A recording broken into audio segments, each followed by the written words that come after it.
Camera is okay, ठीक है। तो सब्जेक्ट का नाम हमारा एम्प्लॉय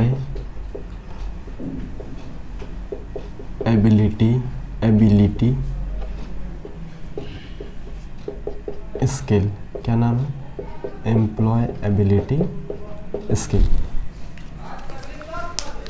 हेलो दोस्तों, मैं किशन कुमार आप सभी का स्वागत करता हूं अपने YouTube channel college and study में। जिन छात्रों ने मेरी पहली प्रीवियस क्लासेस नहीं देखी होगी एम्प्लॉयमेंट स्किल्स की पार्ट 1, तो कृपया उस क्लासेस को देख लें और अच्छे से पढ़ें। आज हमारी पार्ट 2 क्लास है तो उसकी स्टडी करेंगे, है ना। तो पार्ट 2 में इम्पॉर्टेंट पॉइंट्स हैं, उनमें भी इम्पॉर्टेंट हल्के टॉपिक हैं, इम्पॉर्टेंट पढ़ने हैं जो आपके पेपर पॉइंट ऑफ व्यू से होंगे। तो चलिए शुरुआत करते हैं।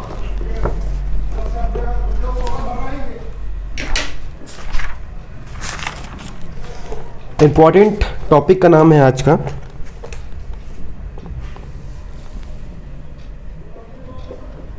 Identification of e-learning portal of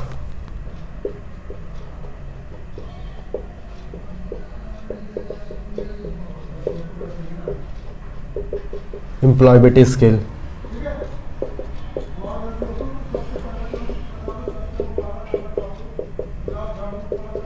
क्या नाम है टॉपिक का? नाम है identification of e learning portal of employability skills, ठीक है। तो इसमें भी निम्नलिखित ई पोर्ट, इसको हिंदी में बोलते हैं रोजगार योग कौशल के लिए ई लर्निंग पोर्टल, है ना। वही हिंदी में बोल देता हूं, रोजगार योग कौशल के लिए ई लर्निंग पोर्टल की पहचान। तो निम्नलिखित में ई पोर्टल पर रोजगार योग कौशल प्राप्त की जा सकती है। तो इसमें कई प्राप्त किए जा सकते हैं, जैसे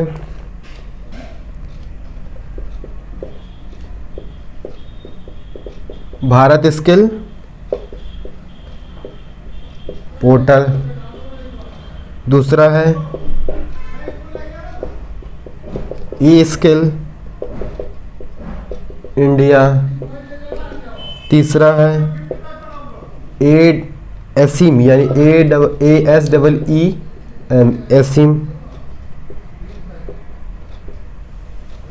एसिम पोर्टल, चौथा है आपका NSDC, पांचवा है आपका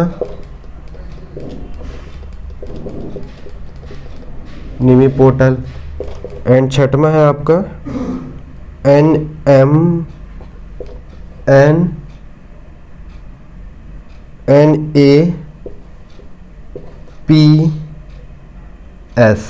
NAPS पोर्टल। तो ये सब पोर्टल है जो आप पहचान कर सकते हैं ना। देखो, डीजीटी द्वारा संचालित स्किल डेवलपमेंट पाठ्यक्रम के अध्ययन सामग्री के लिए वेबसाइट जो होती है, जो आपकी वेबसाइट होती है, वेबसाइट का नाम होता है www Bharat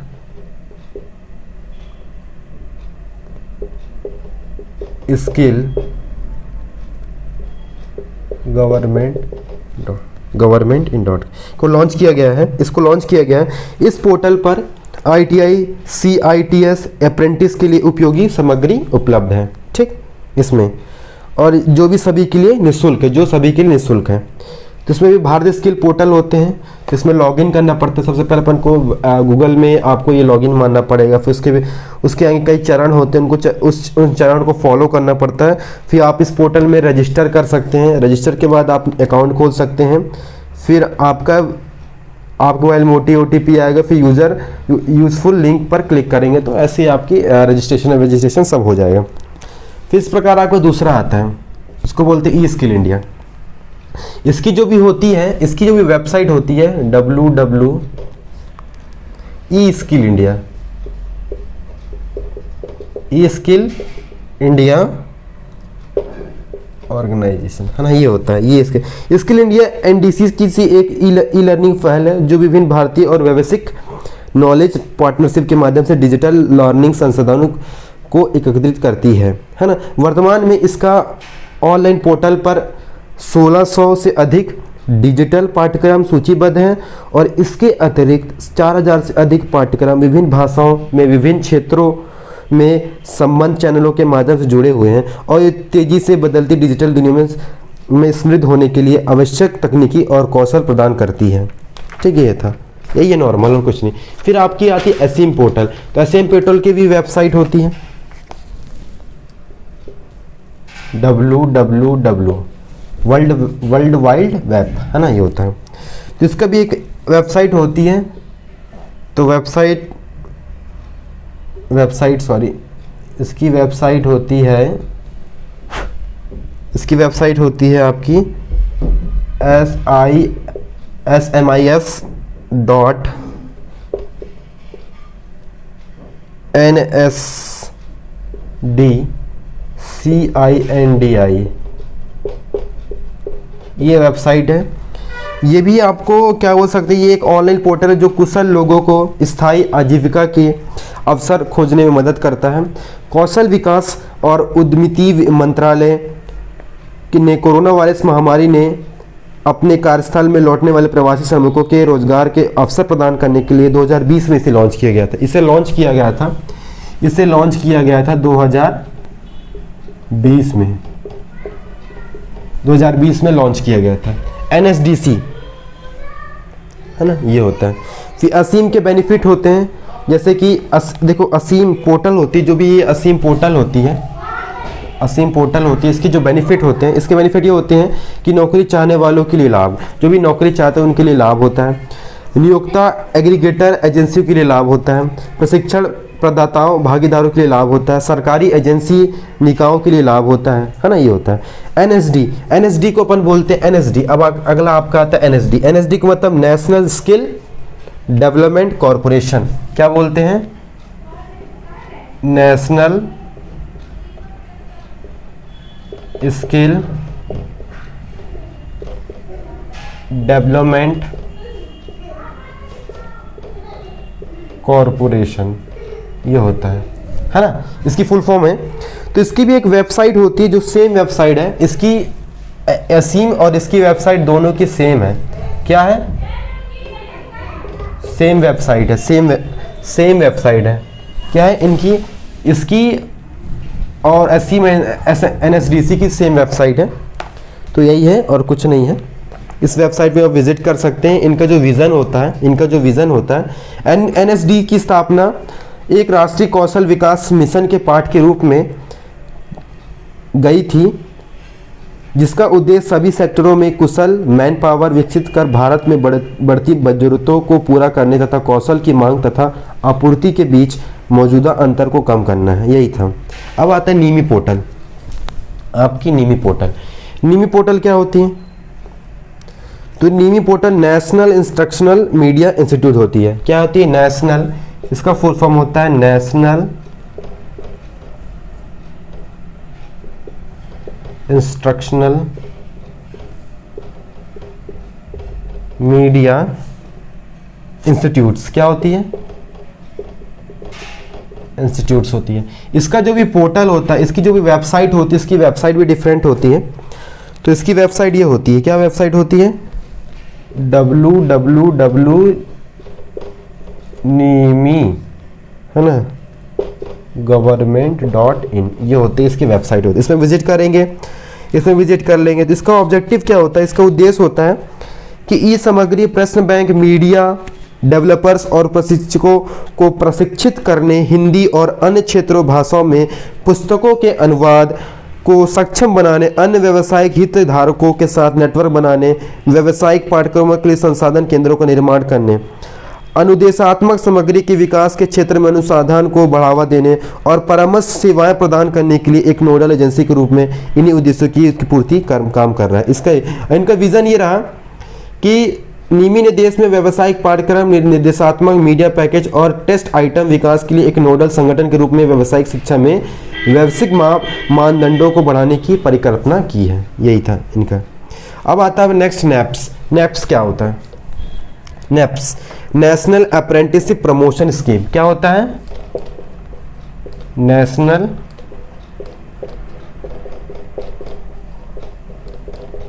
apprentice promotion scheme. ITI का जो भी छात्र होता है, जो भी फिटर्स होता है, जो भी इलेक्ट्रिशियंस होता है, उसके बाद क्या करता है, अप्रेंटिस करता है। अप्रेंटिस मतलब ट्रेनिंग करता है ना, यही होता है। तो यह भारत सरकार द्वारा चलाई गई स्कीम है जिसका उद्देश्य अप्रेंटिसशिप ट्रेनिंग को तथा अप्रेंटिसशिप की व्यवस्था को बढ़ावा देना है। इसे 19 अगस्त 2016 को लॉन्च किया गया था। इसे कब लॉन्च किया गया था? 9 अगस्त 1916 को लॉन्च किया। इसे 9 अगस्त 1916 को लॉन्च किया गया है ना।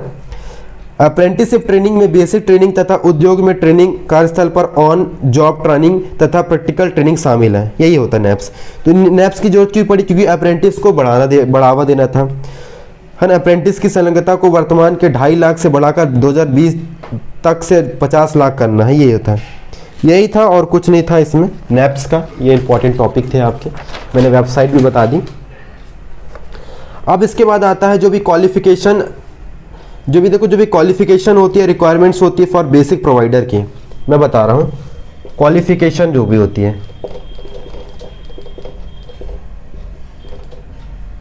Qualifications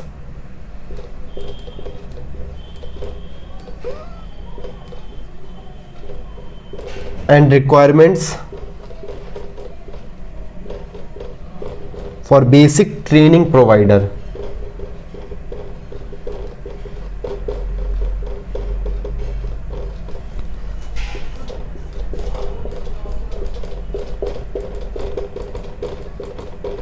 qualification and requirement for basic training. Qualification मतलब योग्यता, रिक्वायरमेंट मतलब जरूरत, और जो बेसिक ट्रेनिंग प्रोवाइडर होता है ना, तो उसका, जिसको अपन बोलते हैं बेसिक ट्रेनिंग प्रोवाइडर के लिए योग्यता आवश्यकताएं जो होती है।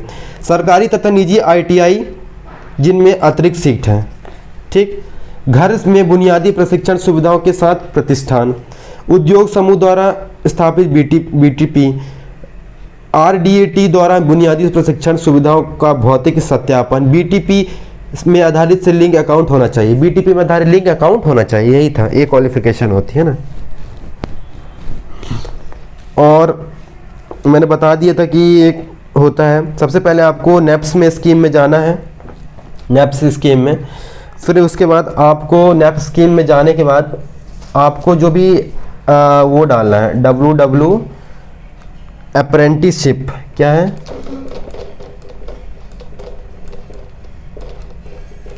अप्रेंटिसशिप गवर्नमेंट.in में क्लिक करना है। फिर आपको वो कैंडिडेट का रजिस्ट्रेशन होगा, फिर ऑनलाइन रजिस्ट्रेशन फॉर्म अप्रेंटिसशिप टिक लेंगे, जिसके बाद ऑनलाइन रजिस्ट्रेशन फॉर्म आपकी स्कीम स्क्रीन पर खुल जाएगा। तो यहाँ पर आवेदक को पूछी गई जानकारी ध्यानपूर्वक भरनी है।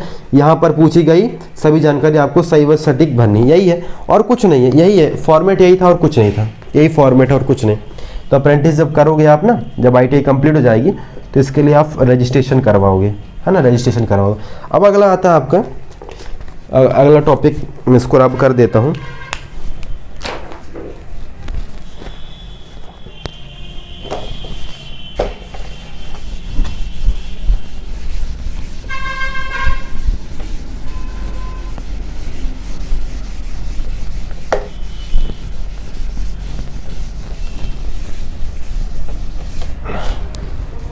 इसको मैं रब कर दिया। अब अगला टॉपिक जो आपका आता है वो आता है रिसर्च अबाउट डिफरेंट इंडस्ट्री। क्या बोलोगे? Research about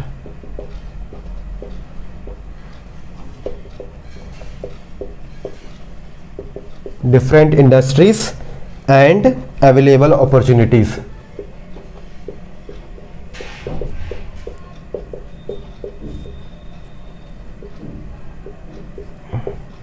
research upon and research about and different industries and available opportunities मतलब विभिन्न उद्योगों के बारे में रिसर्च एवं उपलब्ध अवसर। तो देखो सबसे पहला आपका उद्योग होते हैं, इसमें आपके पहले आते हैं इंटरटेनमेंट इंडस्ट्री। ठीक।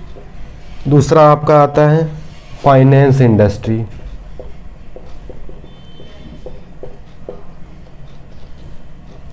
तीसरा आपका आता है हेल्थ केयर इंडस्ट्री। क्या आता है? Health care industry. चौथा आपका आता है सॉफ्टवेयर इंडस्ट्री।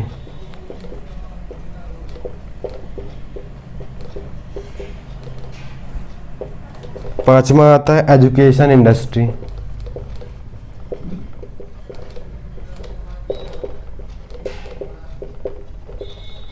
आपके छठवा आता है टेक्सटाइल इंडस्ट्री।